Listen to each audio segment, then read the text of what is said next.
Shutdown sebanyak 20 santriwati di sebuah pondok pesantren di Kecamatan Katapang, Kabupaten Bandung, Jawa Barat mengaku telah mendapatkan perbuatan asusila dari Ustadz pimpinan Ponpes.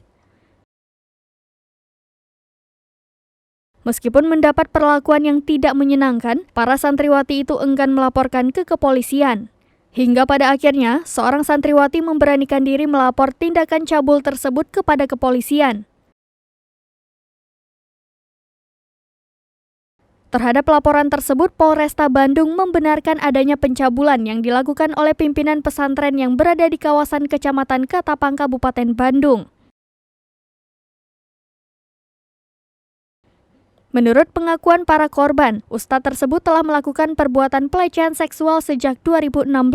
Namun hingga saat ini, terduga pelaku pergi meninggalkan Ponpes dan kini sedang dalam pencarian.